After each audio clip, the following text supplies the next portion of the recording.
Disabilities don't define who a person is. The answer always comes when we need it most. Hi everyone, Angelo here. I'm a creative and theologian. It's the 30th Sunday in Ordinary Time. So we're still in chapter 10 of Mark, and we have a healing story today where we have who's a blind beggar named Bartimaeus calling out to Jesus. So Jesus and his disciples, they're leaving Jericho, like they're headed for Jerusalem. And Bartimaeus heard that Jesus passing by. So he started shout and scream out, Jesus, have pity on me. Son of David, have pity on me. Have mercy on me. And the people on them who were with him and around him, they buffing him up. They're like, oh God, hush. He ain't want to hear from you.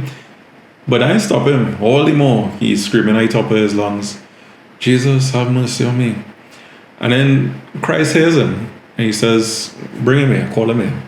So they say, Bartimaeus, throw off your cloak. And he comes to him. And then Jesus asks him, what do you want me to do for you? And he says, Rabboni, I want to see again. Let me see again. And then Jesus says, go, your faith has saved you. And then the story ends by saying that Bartimaeus started to follow Jesus too. So it's strange where, I mean, not say strange, but it's more of a rare occurrence, we could say then, where the person being healed has a name, or at least is named in the story. So, of course, as we read in the story, the blind man's name is Bartimaeus. And Mark even goes on, well, at least the English translation in brackets has, that is the son of Timaeus. And I do find it curious that the person was named in this story. But it does remind me of a quote from the father of liberation theology. This is Father Gustavo Gutierrez, who passed away this week at the age of 96. And I would highly encourage anybody to read his work, especially reading up on liberation theology in particular.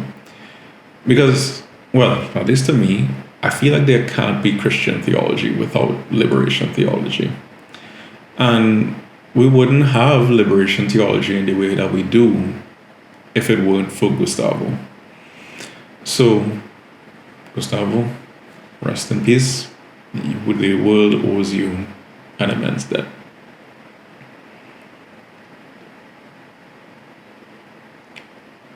But as I said, there's a quote from Gustavo that is very telling for a lot of us, where he says, okay, you say you love the poor, so name them.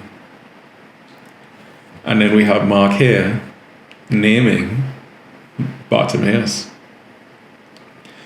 But of course, as we know in the Gospels, and I mean Scripture in general, but taking anything at face value is super deceptive. Because we know that everything has a deeper meaning. And apparently, Bartimaeus means, well, besides son of Timaeus, Bartimaeus means son of the unclean. So it brings us into this situation of a person who was considered unclean and for sure considered a sinner, considered a person who is being punished by God, who is being afflicted by God, who has to suffer with blindness. We have this person coming into encounter with God. And it wasn't any easy encounter, as we could read from the story here. It wasn't that Christ sought him out, but rather he was begging on the side of the road. And he was in a place of isolation while Christ is passing by. Now, to Bartimaeus' credit, he didn't give up. I mean, he didn't give up on life, and he didn't give up when the people tried to stop him from calling Christ out. Because here we have this person who is no longer able to see. And while he has every right to be focused on his disability, he wasn't focused on it to the point where that was the sole thing that he was focused on. If it was all he was focused on, he would have completely missed Christ passing by. So it's like he suffered blindness, but the blindness wasn't the only aspect of his identity, which sometimes when we are interacting with those who are sick or disabled, we might sometimes have a way of defining them by their illness or their disability rather than their worth in or with or through God. And here I feel like I should state the obvious and say that disabilities don't define who a person is. It's their human dignity that does. But fight Bartimaeus' fight. Not just through whatever everyday struggles he would have had, the same way we all do, but also in the moment where he was being put down or tried to be kept down from encountering Christ.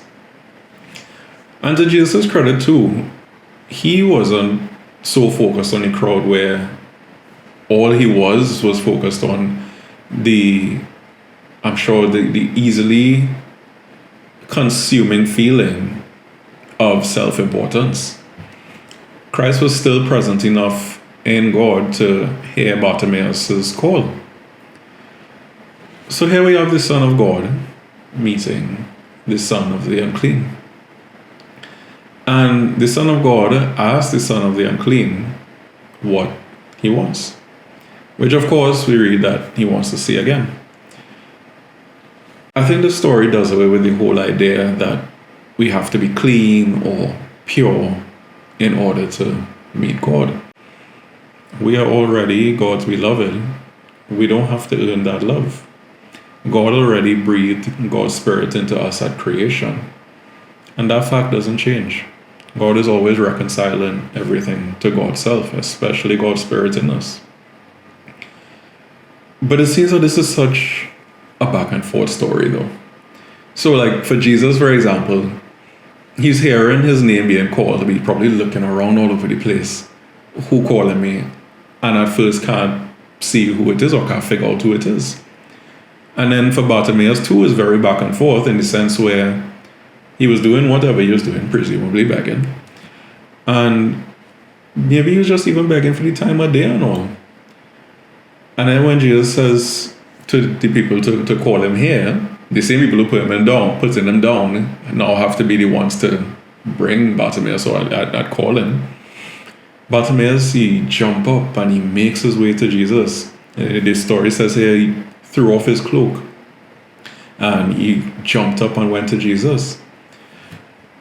And it's like he goes to Jesus and then Jesus asks, what do you want? So then Jesus tells him, go, your faith has saved you.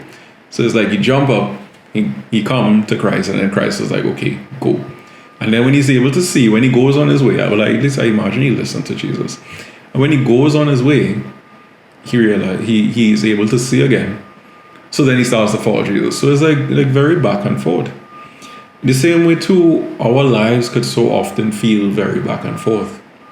1 minute it could feel like we're going one way, and then another minute it could feel like we're going another way, suffering through all of it, and possibly even feeling isolated in all of it too. Very similar to probably how Bartimaeus was feeling. And yet, because of that, we can find a lot of hope in this story. Because there was order after the chaos. And we can trust and believe that God will do what we need in God's timing. Whatever that might be, God will do what God needs to do when the time is right. And I know that's not something we might necessarily want to hear. At least for many of us as young people, we like things now. I do too, who don't like things in an instant. But if there's one thing that I believe wholeheartedly, if there's one lesson I think the last 16 of my 32 years of life has taught me, is that the answer always comes when we need it most. Not a moment later, and not a moment sooner. One last point on this story. Bartimaeus addressed Jesus as Rabboni, which, of course, as we know, it means master or teacher. And we're all teachers in some way, unless we're totally cut off from society. But most of us ain't so lucky. So, the thing is, we are all teachers. And the thing with teachers is that teachers are nothing less than healers. I was listening to this South by Southwest talk from Brene Brown once, and she was explaining that teachers are often second place in terms of the ranking when it comes to how impactful they can be on a child's life. So it's like the things that a parent says is, well, parents come first and then teachers come second. And of course, we have so many people who are walking around with severely wounded inner child selves. So I feel like given this information, every teacher, and well, I'll say here, educators especially, has a responsibility to birth God's grace into the world. And I mean, I do appreciate that there are lessons to bring forward. I appreciate that there are syllabi to complete. I appreciate that there are catechisms to transmit. I get all of that for sure. And I know the pressure that comes with that.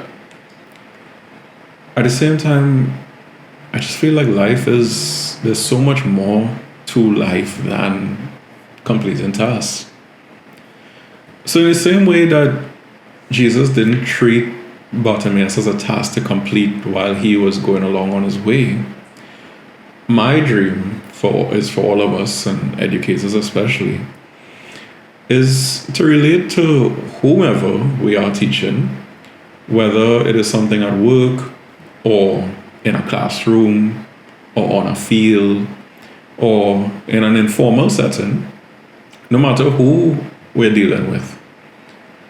My hope is that we could look past what we think define people, remember that we are all equal in God's eyes, remember that their identity is the same as ours, which is loved by God, and embody God's spirit of love and mercy in everything that we do. And whatever that might mean for you in a practical sense is something only you could discern. But any lesson that has to come after that will come.